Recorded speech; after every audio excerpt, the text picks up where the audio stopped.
What is up mga bab? Happy Monday. Time check is 10:19 mga bab. Kape muna tayo. One day at a time mga bab.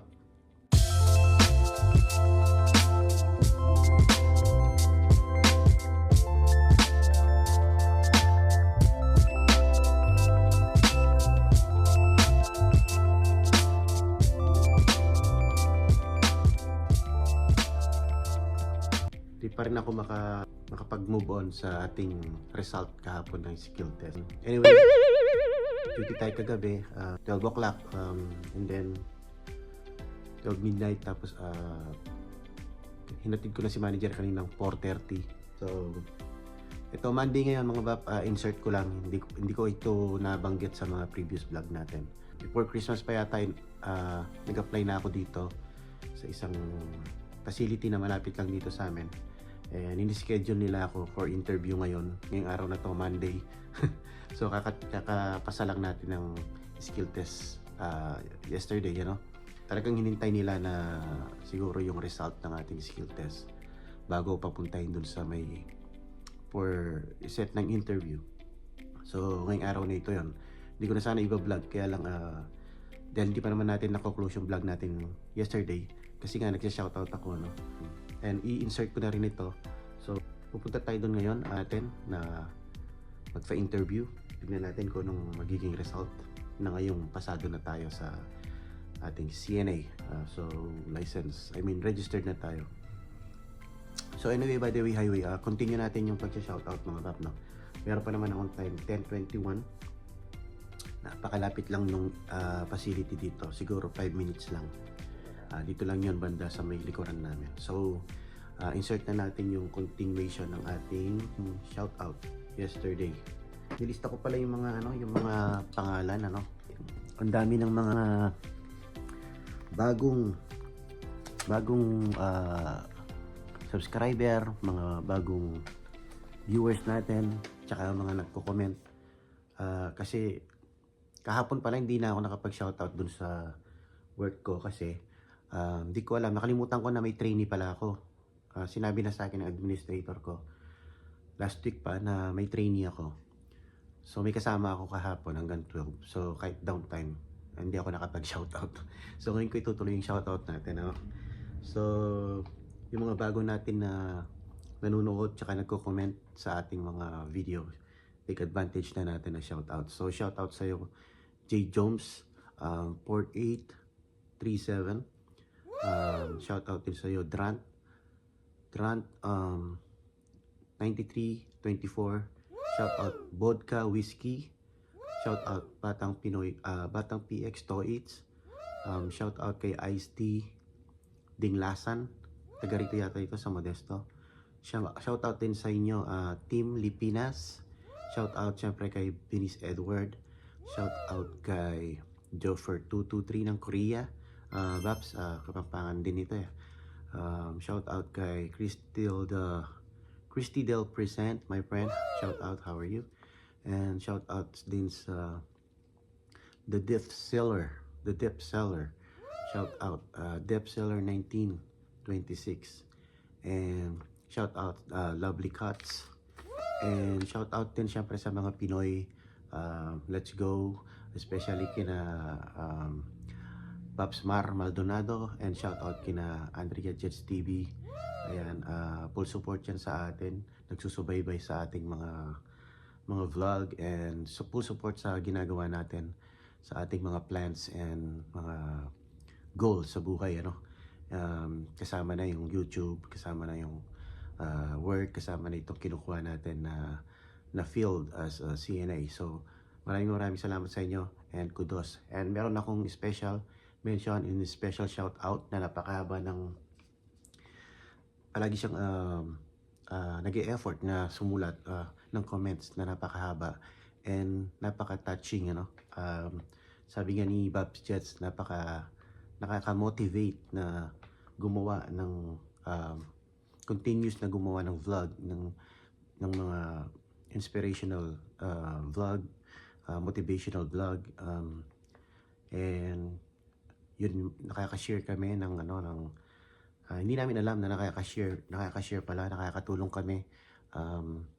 ng kahit papano sa ating mga kababayan, not just from here in this state, even especially in the Philippines, na yung mga kababayan natin na gustong or papunta na ng US.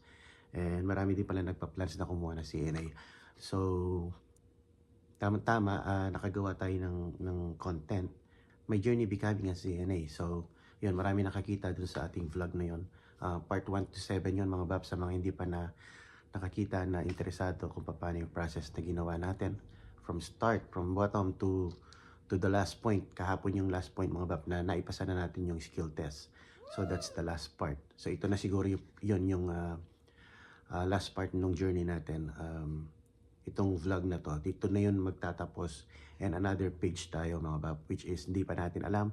Siguro yun yung another page natin, yung pag-a-apply na ng work as a CNA na ang role. Because as of now, I am currently working as DSP or caregiver ang title ko. Pero yun, next page na tayo, hanap na tayo ng career natin na ang ating role is magiging CNA na talaga or Certified Nurse Assistant. So yun, anyway, by the way, Howie, a big shout out, Paps, napaka-appreciate ko sa mga sinasabi mo kung na-appreciate mo yung mga video na ginagawa ko. Ganon din na doble-doble na-appreciate namin kapag may mga nagko-comment ng ganito, nakaka-appreciate sa mga ginagawa namin. And ito, share ko lang, in-screenshot ko ito dahil nakaka-motivate and nakaka-inspire. So ito yung message niya. Ayan, di ba mga paps? Sobrang nakaka-inspired. So, yan, maraming salamat sa iyo, Joko Santos. Yan, at Joko Santos 9678. Thank you very much. And yeah, umasa ka na patuloy tayong gagawa ng mga information or mga vlogs regarding the CNA. So ngayon, next page na tayo. Natapos na natin yung journey kung paano maging CNA. And ngayon, ang next page naman natin is kung paano tayo maghahanap ng work, kung paano natin i-start na makapagtrabaho bilang CNA. So yeah, mag-upgrade na tayo, mga bab. Samahan nyo ako this journey hanggang sa maka-achieve natin yung gusto natin. So thank you very much, and update ko kayo mamaya. Ito, magkakapilang muna ako ng mabilisan. So yun, 10:27, may time pa ako mag-almusal. And pinapanood ko lang si Andrea Jets kasi nagka-catch up ako sa mga vlog niya. 2 uploads na yata, hindi ako nakapanood. So shoutout Andrea Jets, pinapanood ko yung vlog mo. Si Andrea Jets TV, watching na, Baps. Yo, let's go mga bab. 6 minutes away lang pala yung facility from here. Maganda rin yun kung matatanggap tayo dyan. Alam nyo, minsan yung schedule ko lang ang nagkakatalo, mga babs, kasi hindi tayo, yung availability natin hindi open, panggabi lang talaga. Kaya minsan, kagaya yung in-applyan ko before, dapat tanggap na ako dun kaya lang ang schedule nila is 2 p.m. to 11 ata or 10 ng gabi. So hindi ko siya na-accept dahil yung availability nga natin sa umaga, kailangan sunduin ko muna yung si Bunso. Kaya ang availability ko pa lang is nag-i-start pa lang ng 4:30 or 5 p.m. onwards. So pwede ako ng overnight, pero hindi ako pwede ng umaga. So doon palagi nagkakatalo, mga babs, ang ating schedule kapag nag-a-apply tayo ng job. Pero this time, sana meron silang open para sa schedule ng overnight, or usually sa mga facility 10 to 6, 11 to 7, parang gano'n ang schedule nila, So ayun, we'll see. Kumbaga, sinusubukan lang natin, baka makatiyempo tayo ng schedule. Tsaka pasok sa schedule, pasok yung benefits, and maganda yung rate. Go go go na tayo noon mga Babs. Yan, update ko na lang kayo mamaya. Yo mga Babs, nandito na tayo. 6 minutes away lang kasi from our apartment. So goods na goods kung makukuha tayo dito, no? Pero syempre titignan natin nga yung schedule tsaka yung offers nila kung maganda. Hindi naman tayo nagmamadali dahil as of now we are currently working naman, ano. Syempre kailangan piliin natin kung saan tayo lilipat. Dapat kung lilipat tayo is much better, hindi yung mas worse. So anyway, papasok na ako doon para makapag-check-in, para makita nila sa na on time tayo. And yeah, update ko kayo mamaya. Let's go. So, may dala pala akong papers kahit na hindi naman ako pinapadala. Alam ko kasi dito hindi naman kailangan ng mga papers. So yun, let's go. Yung kotse dito, kabayan, no? May Philippine flag mga Babs. Philippine flag, oh. Sana mag-interview sa atin. Pinoy yan. Yan, let's go. Samahan nyo ako. Let's go mga Bab. Haired na tayo mga Bab. Haired tayo.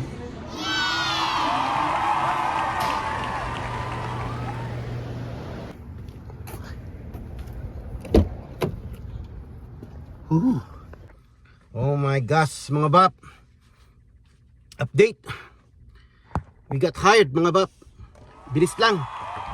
Na-hired tayo as CNA. So siguro ito na yung first job natin na CNA. And yeah, ito yung first job natin na CNA. So ang bilis lang ng interview mga Bab. Yeah, binerify lang nila kung naipasa nga natin ano yung CNA skill test, yung state test, pati yung written. So konting interview and that's it. Tinanong kung anong availability natin. So yan, napakabilis. Orientation na yata sa 9. Ano ngayon, 6 pa lang. So napakabilis. Para akong na aftershock. Para akong na shock. Pero ito na yun eh. Ito na yung kaya tayo nag-CNA para mag-upgrade. So ano pa ba? So yeah, di ako makapagsalita masyado. Basta mabilis lang. Tapos may mga pinilapan ako.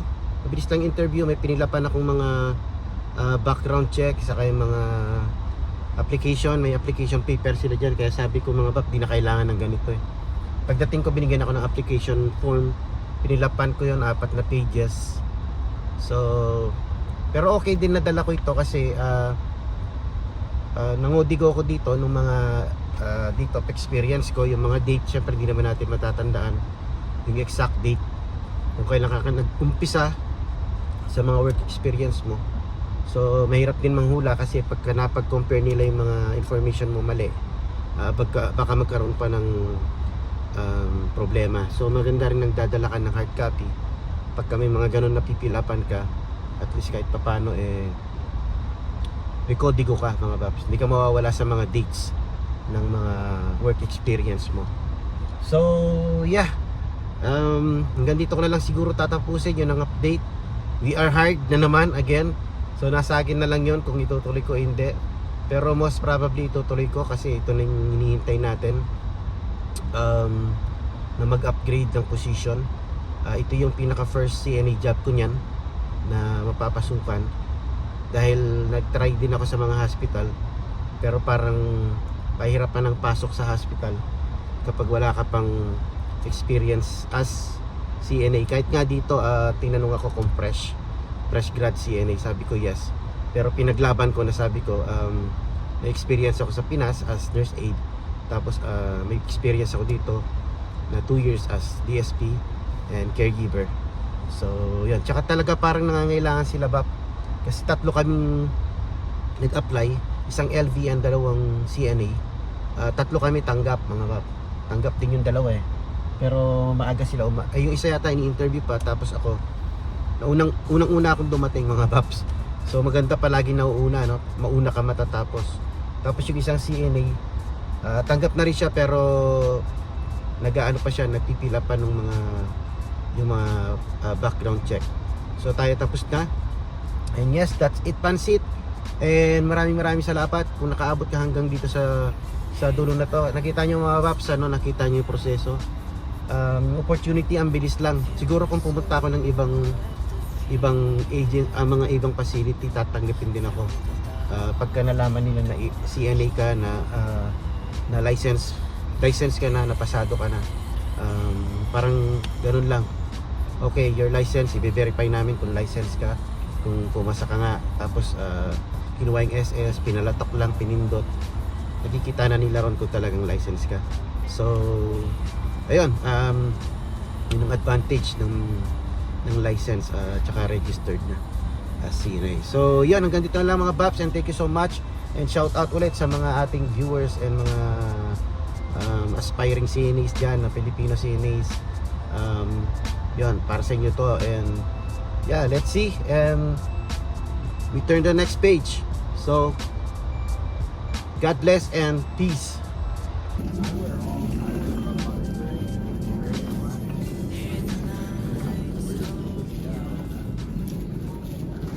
That's 5 year, God destroy.